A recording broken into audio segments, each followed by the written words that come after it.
سورۃ الغاشیہ، بسم اللہ الرحمن الرحیم، هل اتاک حدیث الغاشیہ، کیا پہنچ چکی ہے تمہارے پاس اس ڈھانپ لینے والے کی خبر، وہ جب آئے گی قیامت ڈھانپ لے گی. وجوہ یومئذ خاشعہ، یہ مضمون دیکھیے سورہ قیامت میں بھی آیا تھا. وجوہ یومئذ ناظرۃ الی ربہا ناظرہ ووجوہ یومئذ باسرۃ تظن ان یفعل بہا فاقرہ. پھر سورہ عبس میں آ چکا ہے وجوہ یومئذ مسفرۃ ضاحکۃ مستبشرہ ووجوہ یومئذ علیہا غبرۃ ترہقھا قطرہ.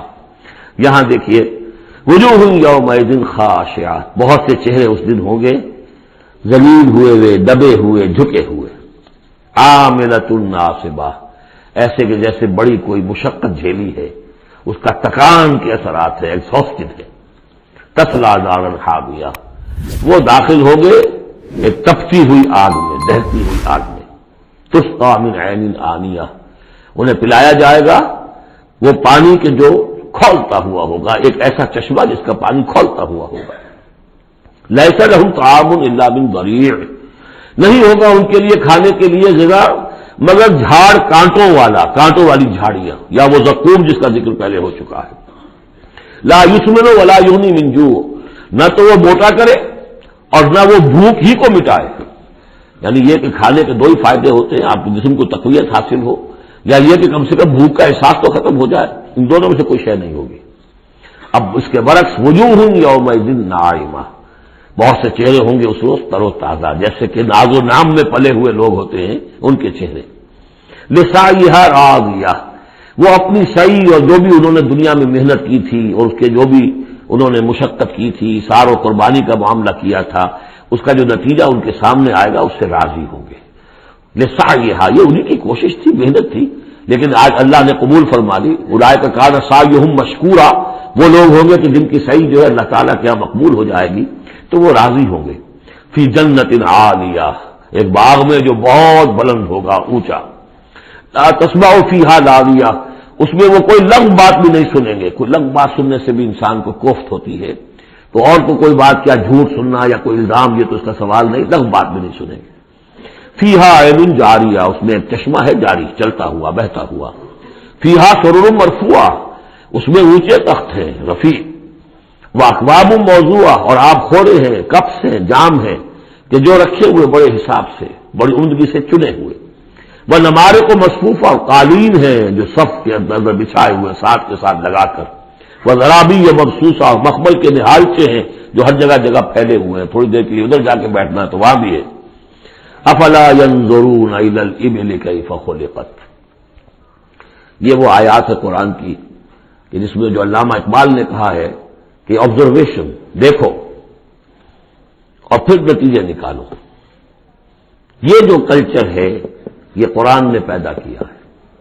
توہمات، ایسے ہی بنائے ہوئے عقائد جن کے لیے کوئی سند نہیں، نہ عقل میں ہے اور نہ نقل میں ہے. یا تو وہی ہے ریویلڈ نالج ہے جو اس میں ہے، عقل میں آئے یا نہ آئے وہ اللہ کی بات ہے، وہ ماننی ہے. لیکن اس کے بعد اس سے ماورا کوئی بات جو خلاف عقل ہے وہ نہیں مانیں گے. وہ پھر ہونی چاہیے ان السمع والبصر والفؤاد کل اولئک کان عنہ مسئولا.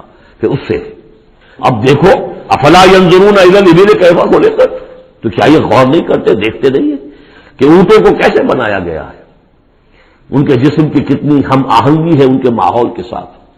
پورے ہفتے انہیں پانی نہ ملے لیکن وہ چلتے رہیں گے، کھانے کو نہ ملے چلتے رہیں گے. ان کے پاؤں ایسے بنائے کہ دھستے نہیں ریت کے اندر. کیف خلقت وإلی السماء کیف رفعت، اور آسمان کیسے اس کو بلند کیا گیا ہے. یہ اسٹرانومی والوں کا فیلڈ ہے، وہ سمجھے کیسے ہے یہ. وإلی الجبال کیف نصبت، اور یہ جو پہاڑ ہے یہ کیسے گاڑ دیے گئے، یہ جیولوجی والوں کا فیلڈ ہے، وہ اس پر تحقیق کریں. وإلی الارض کیف سطحت، اور زمین کو نہیں دیکھتے کیسی بچھا دی گئی ہے.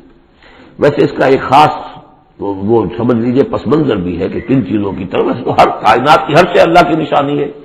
ان فی خلق السماوات والارض واختلاف الليل والنهار والفلك التي تجري في البحر بما ينفع الناس وما انزل الله من السماء من ماء فاحيا به الارض بعد موتها وبث فيها من كل دابة وتصريف الرياح والسحاب المسخر بين السماء لآيات لقوم يعقلون. ہر شے آیت ہے. شیخ سعدی کہتے ہیں برگ درختان سبز در نظر ہوشیار ہر ورق دفترست از معرفت کردگار. یہ جو درخت ہیں ان کے جو پتے ہیں سب یہ ہرے ہرے پتے، جو دیکھنے والی آنکھ ہے اس کو تو یہ ہم میں سے ہر پتا ایک دفتر نظر آتا ہے معرفت کا، اللہ تعالیٰ کی معرفت کا. اور آج ہمیں معلوم ہوا ہے کچھ نہ کچھ.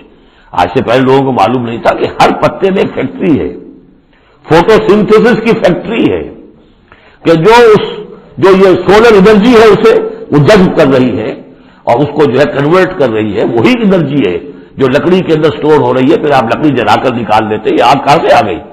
وہی سولر انرجی، اس کی سورس وہی ہے. اور اس سولر انرجی کو سورج کی اس حرارت کو جذب کر رہا ہے یہ پتا، اور وہاں وہ عمل جاری. ہر پتا ایک فیکٹری ہے فوٹو سنتھیسس کی. تو برگ درختان سبز در نظر ہوشیار ہر ورق دفترست از معرفت کردگار. لیکن یہاں چار چیزوں کا ذکر جو ہوا ہے یہ خاص پس منظر ہے. آپ کو معلوم ہے کہ ان لوگوں کے جو پہلے مخاطب تھے قرآن کے، ان کی زندگی گزرتی تھی سفروں میں، لیلۃ الشتاء والصیف. اور سارا یہ حجاز کا علاقہ تھا جب یہ چلتے تھے تو چلتے ہوئے کیا چیز ہے؟ اونٹ پر تو سوار ہے، اوپر آسمان ہے، دانے بائیں پہاڑ ہے، نیچے زمین ہے. یہ چار چیزیں وہ تھی کہ جو ان کے لیے ہر وقت ہر آن ان کی نگاہوں کے سامنے. دیکھتے تو تم ہو لیکن یہ حیوانوں کا سا دیکھنا دیکھ رہے ہو تم. یہ تو اونٹ نے بھی دیکھ لیا کہ اوپر آسمان ہے نیچے زمین ہے اور ادھر پہاڑ ہے ادھر پہاڑ ہے، یہ تو اس نے بھی دیکھ لیا. تم نے کیا دیکھا؟ دم چیز پیام شنیدی نہ شنیدی در خاک تو یک جلوہ آب نہ دیدی. یہ سانس جو آ رہا ہے یہ پیام ہے، کوئی پیغام ہے اللہ کا. کبھی سنا ہے کہ نہیں سنا؟ اور تمہاری خاک کے اندر ایک جلوہ بھی ہے، جلوہ ربانی، روح ملکوتی بھی ہے. کبھی دیکھا ہے اس کو؟ دیدن دیگر آموز شنیدن دیگر آموز. یہ صرف حیوانوں کا سا دیکھنا اور حیوانوں کا سا سننا. اس سے ذرا آگے بڑھو، انسانوں کا سا دیکھنا، انسانوں کا سا سننا سیکھو. تو یہ ہے وہ کہ اب ان کو دیکھو، ان چیزوں کو آبزرو کرو، ان کی حکمتوں کو دیکھو، ان کو انویسٹیگیٹ کرو. اس میں قوانین فطرت جو ہیں، قوانین طبی ہیں، ان کا انکشاف ہوگا. یہ ساری چیزیں تمہارے لیے مسخر کر دی گئی ہیں، تم ان کو ماسٹر کرو، ان کو استعمال کرو، ایکسپلائٹ کرو. یہ سارا کام تمہارے لیے ہے. تمہیں خلافت دی گئی ہے زمین کی، پوری دنیا تمہارے لیے بنائی گئی ہے. خلق لکم ما فی الارض جمیعا، تمہارے لیے بنائی گئی. لیکن یہ کہ اس میں توہمات ہو جائیں تو پھر ظاہر بات ہے کہ وہ علم کا راستہ رک جائے گا. افلا ينظرون الى الابل كيف خلقت والى السماء كيف رفعت والى الجبال كيف نصبت والى الارض كيف سطحت فذكر انما انت مذكر. تو اے نبی آپ نصیحت کرتے رہیے، تذکیر کرتے رہیے، ان کو بتاتے اور سکھاتے رہیے، یاد دہانی کرتے رہیے. آپ تو بس یاد دہانی کرانے والے ہیں، آپ ان کے اوپر لست علیہم بمسیطر، آپ کو داروغہ نہیں ہے کہ کان پکڑ کر لے آئیں ان کو ہدایت کے راستے پر. یہ آپ کا کام نہیں. الا من تولا وکفر، سوائے اس کے کہ جس نے منہ موڑا اور کفر کیا، فیعذبہ اللہ العذاب الاکبر، پھر اس کو تو اللہ عذاب دے گا، سب سے بڑا عذاب. کیوں سب سے بڑا عذاب؟ رسول کے آنے کے بعد جبکہ حق بالکل اڑیا ہو کر سامنے آ جائے، کوئی شک و شبہ باقی نہ رہے ان کی سیرت کے بارے میں، ان کی شخصیت کے بارے میں، کوئی داغ نہیں، کوئی دھبا نہیں، کوئی انگلی اٹھ نہیں سکتی. اور جس طریقے سے آیات ربانی انہوں نے پڑھ کر سنا دی ہیں، اب بھی اگر کوئی نہیں ہے تو معلوم ہے کوئی خیر نہیں ان کے اندر. اب یہ شدید ترین عذاب کے مستحق ہیں. انا الینا ایابہم، اے نبی ان سب کو ہماری طرف لوٹ کر آنا ہے. ثم ان علینا حسابہم، پھر ہمارے ذمہ ہم حساب لے لیں گے. آپ اپنا کام کیے جائیے، جو آپ کا فرض ہے آپ ادا کیجیے، باقی یہ ہم پر چھوڑیے. ذرنی والمکذبین، مجھے چھوڑ دیجیے، میں ان سے نمٹ لوں گا. ذرنی والمکذبین اولی النعمہ مہلہم قلیلا. دیکھیے کس طرح سورہ تاریخ جو ختم ہوئی ہے کہ ایک ہی آیت میں مہلہم، آپ کو ان کو ذرا دیجیے، مہلت دیجیے. امہلہم دونوں سیغوں میں، باب تفعیل بھی اور پھر باب افعال بھی. ان الینا ایابہم ثم ان علینا حسابہم اللہم حاسبنا حسابا یسیرا اللہم حاسبنا حسابا یسیرا. آمین یا رب العالمین. بارک اللہ لی ولکم فی القرآن العظیم ونفعنی وإیاکم بالآیات والذکر الحکیم ونفعنی وإیاکم